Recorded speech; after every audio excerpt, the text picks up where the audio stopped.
Everyone, welcome to MGR vibes. ഇന്നൊരു ഒഴിച്ച് കറിയുടെ റെസിപ്പി ആയിട്ടാണ് കേട്ടോ വന്നിട്ടുള്ളത്. അപ്പോൾ ചാനൽ ആദ്യമായിട്ടാണ് കാണുന്നെങ്കിൽ എല്ലാവരും ഒന്ന് സബ്സ്ക്രൈബ് ചെയ്ത് സപ്പോർട്ട് ചെയ്യണേ. അപ്പോൾ നമുക്ക് വീഡിയോയിലോട്ട് പോവാം. ഈ ഒരു ഒഴിച്ച് കറി ഇത്തിരി വെറൈറ്റിയാണേ. നമ്മൾ ഉണ്ടാക്കാൻ പോകുന്നത് കോവക്ക വെച്ചിട്ടാണ് കേട്ടോ. കോവക്കയും തക്കാളിയും വെച്ചിട്ടാണ് ഈ ഒരു കറി ഉണ്ടാക്കുന്നത്. ഒരേ തരം കറി കഴിച്ച് മടുത്തിട്ട് ഈ ഒരു വെറൈറ്റി എല്ലാവരും ഒന്ന് പരീക്ഷിച്ച് നോക്കണേ. അപ്പോൾ അതിനായിട്ട് ഞാനിവിടെ കുറച്ച് കോവക്ക എടുത്തിട്ടുണ്ട്. അത് ഇതുപോലെ നീളത്തിൽ കട്ട് ചെയ്ത് എടുത്തിട്ടുണ്ട്. പിന്നെ വേണ്ടത് 2 ചെറിയ തക്കാളിയാണ്. അതും ഈ രീതിയിൽ മുറിച്ചെടുത്തിട്ടുണ്ട്.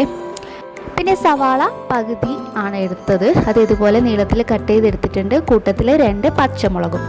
അപ്പം ഇത്രയും ഐറ്റംസ് വെച്ചിട്ട് എങ്ങനെയാണ് കറി ഉണ്ടാക്കിയെടുക്കുന്നതെന്ന് നമുക്ക് നോക്കാം കേട്ടോ. അപ്പോൾ ആദ്യം തന്നെ ഞാനൊരു പാൻ എടുത്തിട്ടുണ്ട്. അതിലേക്ക് നമുക്ക് ഓരോന്നായിട്ട് ഇട്ട് കൊടുക്കാം. ആദ്യം ഞാൻ കട്ട് ചെയ്ത് വെച്ചിട്ടുള്ള കോവക്ക ചേർത്ത് കൊടുക്കുന്നുണ്ട്. അതിൻ്റെ കൂടെ തന്നെ തക്കാളിയും സവാളയും പച്ചമുളകും എല്ലാം ഒരുമിച്ച് അങ്ങോട്ട് ഇട്ട് കൊടുക്കുന്നുണ്ട് കേട്ടോ.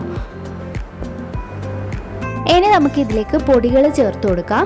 മഞ്ഞൾപ്പൊടി ചേർക്കുന്നുണ്ടേ. അതിനുശേഷം ഉപ്പ് ആവശ്യത്തിന് നോക്കിയിട്ട് ചേർത്ത് കൊടുക്കാം. പിന്നെ വേണ്ടത് മല്ലിപ്പൊടിയാണ്. അധികമായിട്ട് ഇട്ട് കൊടുക്കണ്ട. ഒരു 1/4 ടേബിൾ സ്പൂണോളം തന്നെ മല്ലിപ്പൊടി ചേർത്ത് കൊടുക്കുന്നുണ്ട്. പിന്നെ മുളക് പൊടിയും അതുപോലെ തന്നെ മുളക് പൊടി കുറച്ചായിട്ട് ഇട്ട് കൊടുക്കുക, അധികം വേണ്ട. അപ്പോൾ ഇത്രയും ചേർത്തതിന് ശേഷം നന്നായിട്ടൊന്ന് മിക്സ് ചെയ്ത് കൊടുക്കുന്നുണ്ട്. ഞാൻ ഈ സമയത്ത് ഗ്യാസ് ഒന്നും ഓൺ ചെയ്തിട്ടില്ല. ഇത് മിക്സ് ചെയ്തിട്ട് കുറച്ച് നേരം ഒന്ന് മാറ്റി വെക്കുകയാണ്, ഇതിന് ഉപ്പും മുളകൊക്കെ പിടിക്കാൻ വേണ്ടിയിട്ട്. അപ്പോൾ അതാ ഇതുപോലെ നന്നായിട്ട് തന്നെ മിക്സാക്കി എടുത്തിട്ടുണ്ട്. എന്നിട്ട് ഞാനിത് അടച്ച് വെക്കുകയാണ്. ഇനി ഈ ഒരു സമയത്ത് നമുക്ക് അരപ്പ് തയ്യാറാക്കി എടുക്കാം. അതിനായിട്ട് ഞാനിവിടെ മിക്സിയുടെ ചെറിയ ജാർ എടുത്തിട്ടുണ്ട്. അതിലേക്ക് 1 കപ്പോളം തന്നെ തേങ്ങ ചിരകിയത് ഇട്ട് കൊടുക്കുന്നുണ്ട്. പിന്നെ നമുക്ക് ആവശ്യമായിട്ടുള്ളത് ജീരകമാണ്. ജീരകം കൂടെ ചേർത്തിട്ട് ഒരല്പം വെള്ളം കൂടെ ചേർത്തിട്ട് നന്നായിട്ട് അരച്ചെടുത്തുകൊണ്ട് വരുന്നുണ്ട്. ഇനി നമ്മൾ മാറ്റി വെച്ച ഈ ഒരു കഷ്ണത്തിലേക്ക് പാകത്തിനുള്ള വെള്ളം ഒഴിച്ചു കൊടുക്കുക. ഇതിന് മുകളിൽ വരുന്ന രീതിയിൽ വെള്ളം ഒഴിക്കുക കേട്ടോ. പിന്നീട് വെള്ളം ആഡ് ചെയ്യേണ്ടതില്ല. നോക്കിയിട്ട് ഗ്രേവിക്ക് ആവശ്യമുള്ളത് ഇപ്പോൾ തന്നെ ചേർത്ത് കൊടുക്കുക. അല്ലെങ്കിൽ വെള്ളം ചേർക്കണം എന്നുണ്ടെങ്കിൽ തിളച്ച് അറിയ വെള്ളം ചേർത്ത് കൊടുക്കുക കേട്ടോ. പച്ചവെള്ളം ഒരിക്കലും ചേർക്കേണ്ടതില്ല. അപ്പം വെള്ളം ചേർത്തിട്ടുണ്ട്. ഇനി നമുക്കിത് അടച്ചു വെച്ചിട്ട് വേവിക്കാം.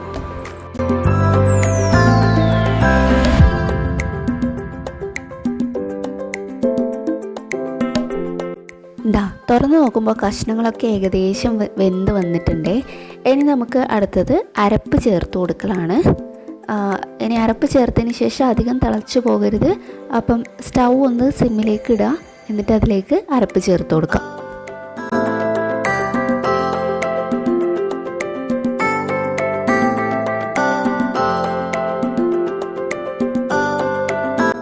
ഇനി ഒരു ചീനച്ചട്ടി എടുത്തിട്ടുണ്ട്. അതിലേക്ക് വെളിച്ചെണ്ണ ഒഴിച്ച് കടുക് ചേർത്ത് കൊടുക്കുക.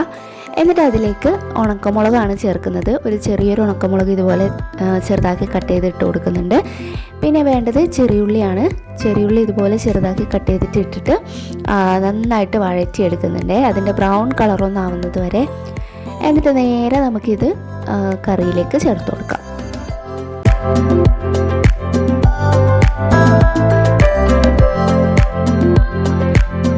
അപ്പം നമ്മുടെ വെറൈറ്റി കോവക്ക കറി ഇവിടെ റെഡിയാണേ.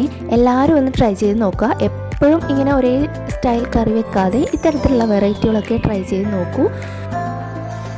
അപ്പോൾ എല്ലാവരും ഒന്ന് സബ്സ്ക്രൈബ് ചെയ്ത് സപ്പോർട്ട് ചെയ്യുക. നെക്സ്റ്റ് ഒരു അടിപൊളി വീഡിയോ ആയിട്ട് വരാം. Okay, bye bye.